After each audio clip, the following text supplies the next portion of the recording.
പീരീഡ്സുമായിട്ട് ബന്ധപ്പെട്ട അല്ലെങ്കിൽ പീരീഡ്സിന്റെ മുൻപോ പീരീഡ്സിന്റെ സമയത്തോ ഒക്കെ ഒരുപാട് ലക്ഷണങ്ങൾ ബുദ്ധിമുട്ടുകൾ അനുഭവിക്കുന്ന സ്ത്രീകളുണ്ട്.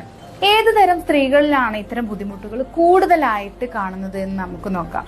അതായത് ഏറ്റവും കൂടുതൽ സ്ട്രെസ് അനുഭവിക്കുന്ന സ്ത്രീകള്, അതുപോലെ ഫാമിലിയലായിട്ട് മുൻ തലമുറകളിലും ഇതുപോലെ തന്നെയുള്ള പ്രീ മെൻസ്ട്രൽ സിംറ്റംസും മൂഡ് ഡിസോർഡറും ഒക്കെ ഉള്ള ഒരു ഫാമിലി ഹിസ്റ്ററി ആണ് എന്നുണ്ടെങ്കിൽ ആ ഫാമിലിയിൽ വരുന്ന സ്ത്രീകൾക്കും ഈ ഒരു ബുദ്ധിമുട്ട് കൂടുതലായിട്ട് കാണാറുണ്ട്. അതുപോലെയാണ് തൈറോയിഡ് പോലുള്ള അല്ലെങ്കിൽ മറ്റ് ഹോർമോൺ ഇംബാലൻസ് പ്രശ്നങ്ങൾ അനുഭവിക്കുന്ന സ്ത്രീകളിൽ. പിന്നെ മാഗ്നീഷ്യം, കാൽഷ്യം, വൈറ്റമിൻ B6 തുടങ്ങിയ വൈറ്റമിൻസിന്റെയും മിനറൽസിന്റെയും ഒക്കെ കുറവ് അനുഭവിക്കുന്ന സ്ത്രീകൾ. ഇത്തരം സ്ത്രീകളിലൊക്കെ PMS അല്ലെങ്കിൽ പ്രീ മെൻസ്ട്രൽ സിംറ്റംസ് അമിതമായിട്ട് അല്ലെങ്കിൽ അധികമായിട്ട് കാണാറുണ്ട്. ഇവർക്ക് ഇത് മാനേജ് ചെയ്യാൻ എന്തൊക്കെ കാര്യങ്ങൾ ശ്രദ്ധിക്കാം?